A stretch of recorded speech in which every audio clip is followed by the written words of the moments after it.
The ladies and gentlemen, let me ask you a question. What if wealth wasn't something you chase, but something you become? Let that sit for a second. We've been conditioned to believe that wealth is only for the lucky. The privileged, they see the strength of the Ivy League graduate or the Silicon Valley tech wizard.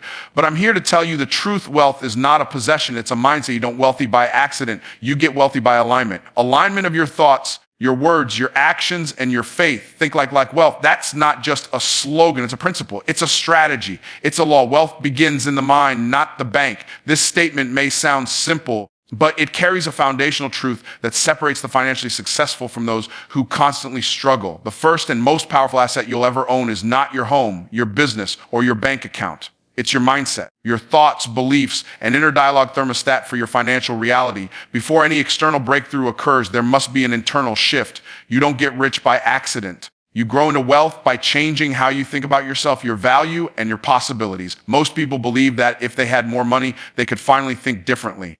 Less fear, more confidence, more peace. But it's the other way around. You have to start thinking differently to attract, manage, and multiply wealth. A poor mindset in a rich person will eventually sabotage the money. A wealthy mindset in a poor person will eventually attract the resources. Your thoughts are seeds and your life is the harvest. Whatever you consistently meditate on, believe in, and take action toward will begin to show up in your external world.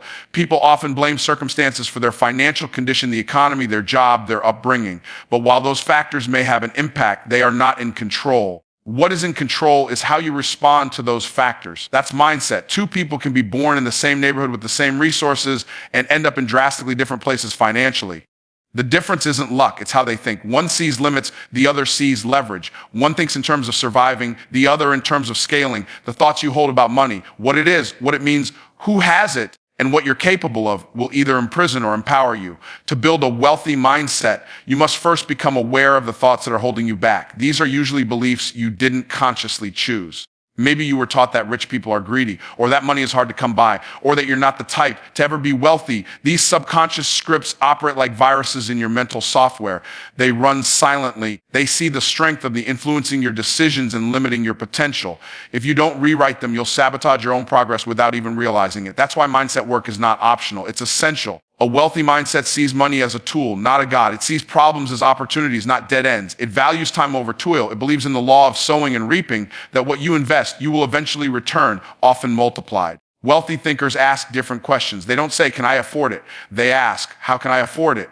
They don't avoid challenges. They lean into them with a mindset that says, I create value, therefore I create income. Your ability to produce wealth is tied directly to your ability to produce solutions, and that starts in your thought life. There's a direct connection between your thoughts and your habits.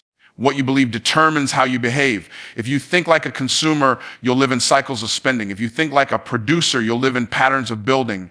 If you think like an owner, you'll move through life with agency. This is why it's possible to be broke temporarily, but never broke mentally. A wealthy mind will keep reaching, stretching, learning, and creating no matter what the bank account says today. The shift doesn't require outside permission. You can start changing the way you think right now. That shift may be invisible at first, but over time, it changes how you talk, how you negotiate, how you treat your time, and how you recognize opportunities. You begin to build confidence, not just in what you do, but in who you're becoming.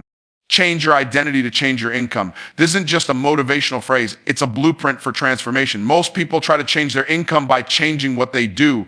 They take on another job. They start a side hustle. They see the strength or they look for better opportunities. And while actions do matter, they're always a reflection of identity. You will never outperform the story you believe about yourself. If you see yourself as someone who just gets by, will keep making decisions that align with that self-concept, even if opportunities are placed in front of you. Income is a byproduct of value, and value flows from identity. So the deeper work, the lasting shift begins with how you see yourself. Every human being has a self-image, a mental blueprint of who they believe they are.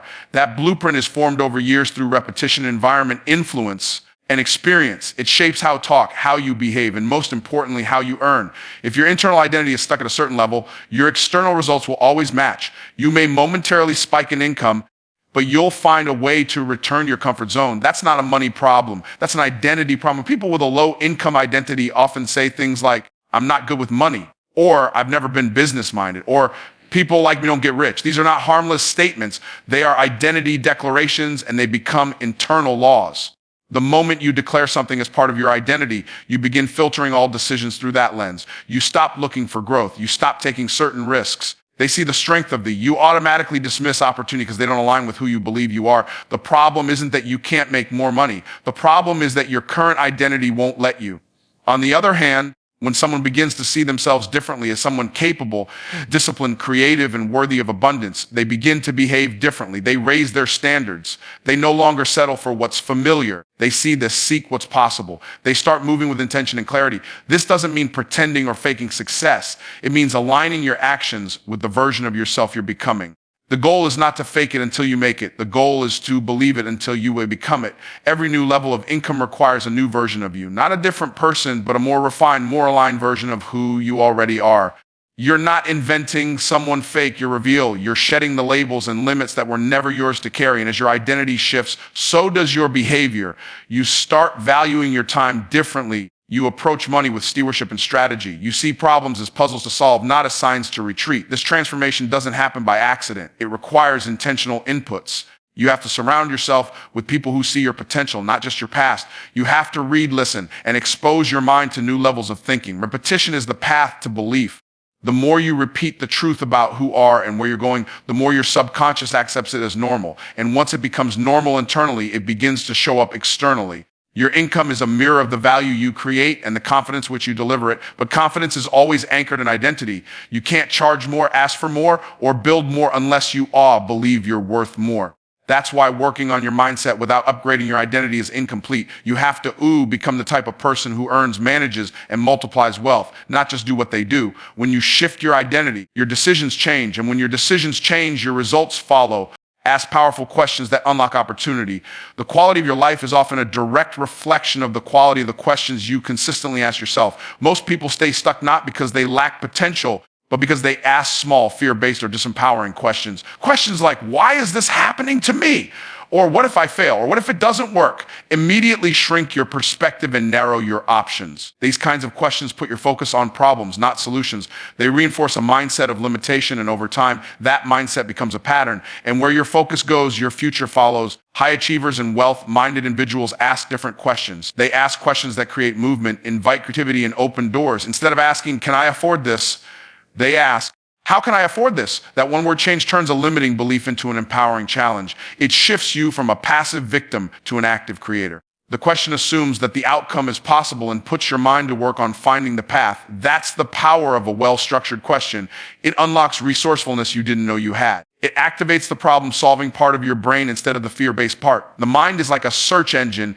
It will return results based on the query you type in. If you type in, why do I always mess up? Your brain will give you every memory, every story, every moment that supports that narrative. But if you type in, what can I learn from this? Or what strength is being developed in me right now? Your mind starts searching for wisdom, growth, and insight. It's not magic, it's mental discipline. You're training your brain to seek progress instead of excuses. Wealth builders ask questions like, what problem can I solve in the marketplace? Or who already has the results I want? And what can I learn from them? These are strategic questions that lead to action and elevation. They don't just sit around hoping for a raise or a lucky break. They actively inquire about their value, their market, and their purpose. They question assumptions, challenge limitations, and dig into solutions. And that's why they keep growing. The questions guide the vision, and the vision guides the execution. Asking powerful questions also affects the people you attract. If you constantly ask scarcity-based questions, you tend to bond with others through fear, doubt, and complaining. But if you ask empowering questions, you start to connect with other people who are forward-thinking, possibility-driven, and solutions-oriented. Those relationships become sources of strength, insight, and acceleration. Conversations shift from what's wrong to what's next. And in that space, opportunities begin to emerge. Even in failure, the powerful questions create value. When something doesn't go as planned, most people ask, what did I do wrong? That's fine, but it often leads to shame. A better question might be, what did I miss? And how can I adjust? Or how will this setback prepare me for the next level? Now you're extracting growth instead of assigning blame. That's the mindset that builds resilience. And resilience is a core trait of wealthy individuals. You don't need to have all the answers right away. You just need to ask the right questions consistently. Over time, those questions will guide your learning, sharpen your focus, and expand your awareness. Instead of reacting to life, you start directing it. Instead of waiting for opportunity, you begin recognizing it. You get in the habit of thinking deeply, not just quickly. And in that habit, you become a magnet for insight, strategy, and clarity. Operate with vision, not desperation, leads to short-term reactive choices, and emotional decision making that often sabotages long-term success. Vision, on the other hand, creates clarity, stability, and purpose. When you operate with vision, you're guided by a bigger picture, a long-term goal that influences everything you do, from how you spend your time to how you invest your money to how you respond to challenges. Desperation says, I need money now, while vision says, I'm building something that will create value and wealth over time. The difference between the two is not just strategy, it's posture. One reacts from fear, the other moves with faith and intention. Most people make financial decisions from a place of lack. They take jobs they hate because they're scared of being broke. They start businesses without understanding their market because they feel pressure to make something work fast. They accept bad clients undercharged for their value and stretch themselves thin because they're operating from a mindset that says, I can't afford to lose this. That energy leaks into their work, their conversations, and their outcomes. People can feel when you're desperate. They see creates tension. It erodes trust. It blocks creativity. Desperation leads to scarcity-based behavior, hoarding, rushing, settling, and second-guessing. None of those things build wealth. Vision, on the other hand, allows you to slow down so you can scale up. When you have a clear picture of where you're going and why, you stop chasing everything that moves. You become selective, strategic, patient. You stop measuring success by instant gratification and start measuring it by alignment. Does this opportunity move me closer to my purpose? Does this client, this investment, this partnership fit the bigger picture I'm building? That's the kind of clarity that prevents burnout and builds legacy. Vision brings discipline. It helps you say no to good things so you can say yes to the right things. Operating with vision doesn't mean you ignore your current reality. It means you interpret it differently. Instead of panicking when money is tight, you look at your systems. Instead of quitting when results are slow, you look at your consistency. Vision gives you the emotional strength to stay the course. It reminds you that you're not just working for survival. You're creating something that will last. That kind of focus multiplies your energy, your impact, and your income. People who operate from desperation often try to skip steps. They want to leap from start to success without building the foundation in between. They're looking for hacks instead of principles, but shortcuts usually lead to setbacks. Visionaries understand that sustainable success is a process. They're willing to do the unglamorous work, refining the offer, learning the audience, improving the skills, because they see the end result in their mind before it ever shows up in the real world. They don't chase outcomes. They build capacity. They work on themselves as much as they work on the business because they know that if the person grows, the income won't either. Operating with vision also attracts favor. When people see that you're not just chasing checks, but building something meaningful, they're more likely to support you, invest in you, and align with you. Vision inspires people. It communicates stability, direction, and conviction. It gives people confidence in your leadership, even if results haven't fully shown up yet. That's because vision produces consistency, and consistency over time builds credibility. You don't need everything to be perfect. You just need to be clear and committed. Vision makes that possible. When you operate with vision, you wake up with purpose. Your actions become intentional. Your conversations become sharper. Your network becomes stronger. You're no longer swayed by every wind or worried about every loss because you know where you're headed. You make decisions from a place of strength, not stress. You execute with calm focus instead of frantic energy. And most importantly, you begin to act like the person who already lives in the future you're building. Invest before you spend. Build assets, not expenses. This principle separates those who accumulate wealth from those who constantly chase it. The most people are conditioned to earn money and immediately spend it on liabilities, things that lose value, don't produce income, and often require ongoing maintenance. That mindset creates a cycle of financial pressure where income increases but freedom doesn't. True wealth builders flip the order. They invest first. They take a portion of what they earn and direct it towards something multiplies over time. Assets that create income, appreciation, or both. This could be a business, real estate, intellectual property, stocks, or even personal development. The key is simple: make your money work before you let it disappear. Spending satisfies short-term desires. Investing creates long-term security. When you spend, you trade money for a moment. When you invest, you trade money for a future. That shift in thinking requires maturity. It means learning to delay gratification to present, to create options in the future. It means being honest with yourself about whether a purchase is helping you grow or keeping you stuck.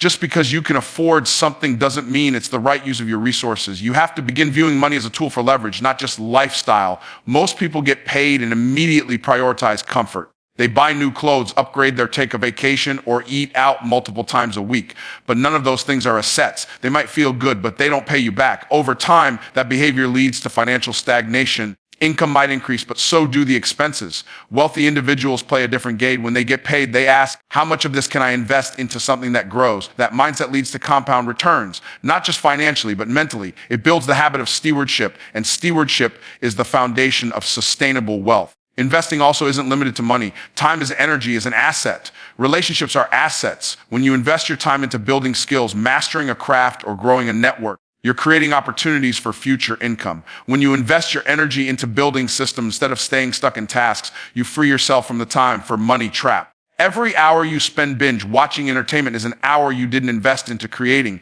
Every conversation you have that doesn't move your vision forward is time you could use to build something real. That doesn't mean you can't rest. It means your rest should be intentional, not habitual. Wealthy thinkers analyze their spending through a different lens. They ask, does this purchase make me money, save me time, or increase my value? If it doesn't do at least one of those, they think twice. That kind of intentionality with money creates financial discipline. And financial discipline doesn't restrict you, it frees you. It allows you to build margin, take risks, and make moves that others can't because they're too leveraged by lifestyle choices. Assets don't just create income, they create options. They allow you to walk away from toxic environments, say no to bad deals, and pivot when needed. That freedom is the true goal. Most people underestimate how quickly small investments can compound. It's not about making huge moves all at once. It's about consistency. A few $100s a month invested wisely can become 6 or 7 figures over time. The earlier you start, the more powerful the compounding effect becomes. And once you build the habit of prioritizing investment over consumption, your financial identity begins to shift. You start to see yourself as someone who builds wealth, not just someone who earns income. That shift is powerful because identity drives behavior. Every financial decision becomes a vote for the future you want to create. You're either voting for stability and freedom or for stress and scarcity. The way to escape the paycheck to paycheck cycle is not just by earning more, but by thinking differently about what you do with what you earn. The goal is to own things that grow while you sleep, not just pay for things that fade once the excitement wears off. Walk like your future is already funded. This isn't about pretending or faking success. It's about embodying confidence, clarity, and purpose before the external results show up. Most people wait until the breakthrough arrives before they start acting like they've made it. But in reality, it works the other way around. They see the strength that you have to carry yourself with the belief and energy of someone who's already operating at the next level because your posture precedes your promotion. When you walk like your future is funded, you show up differently. You make decisions based on not survival. You speak with authority. You move with intention. You aren't second guessing your worth, your path, or your capacity. This mindset doesn't mean you ignore your current situation. It means you don't allow it to define you. Maybe the bank account doesn't reflect it yet. Maybe the business hasn't taken off yet. But when you understand that wealth is built from identity and discipline, not just from income, you stop waiting for permission to level up. You start building and behaving like someone who knows what they're creating. That internal conviction becomes magnetic. It draws resources, relationships, and opportunities that match your level of belief. People can sense when you're rooted in purpose. They respond to certainty, not desperation. Carrying yourself like your future is already funded means you think beyond your current limits. You're not making decisions based on what you can afford today. You're making decisions based on the return to create tomorrow. That might mean investing in your development, improving your appearance, showing up to events where your name isn't known yet. It might mean speaking with authority in rooms where you don't yet have the title. They see the strength of that's not arrogance, it's alignment. You're aligning your current actions with your future reality. You're acting like the person who already lives in the future you're building. It's easy to shrink when your environment doesn't validate your vision, but shrinking won't get you there any faster. When you minimize yourself to make others comfortable, or when you lower your posture because your results haven't arrived yet, you delay your own growth. Confidence isn't the result of success. It's the requirement. If you wait to feel ready, you'll stay stuck in preparation mode forever. Walking like your future is already funded means you take the meeting, make the call, pitch idea, launch the product because you believe the outcome is possible. They see the strength of even if the evidence isn't visible yet. This level of posture also impacts how you handle setbacks when things go wrong, when plans fall through, when the numbers don't look good. You don't fall apart. You stay composed, not because you're in denial, but because your confidence isn't built on results alone. It's built on a deeper knowing that you're doing the right work, becoming the right person, and following the right path. That inner stability allows you to navigate pressure, stay focused, and bounce back quickly. It's what separates those who quit from those who build. When you walk like your future is already funded, you also protect your energy. You're not available for every distraction, argument, or opportunity that doesn't align. You set boundaries. You prioritize your goals. You create your environment. You stop trying to convince people who don't see your value. and instead you focus on building what proves it. You understand that time is an investment and you spend it with the same care and intention as money. That's how legacy thinkers move. There's something powerful about being future focused in your posture. It influences how you dress, how you speak, and you prepare, and how you recover. It keeps you grounded when things are uncertain. They see the strength of it, and it keeps you humble when things go well. You carry yourself like someone who belongs at the table, not because you have all the answers, because you know you've done the work to earn your seat. That presence opens doors that hustle alone can't.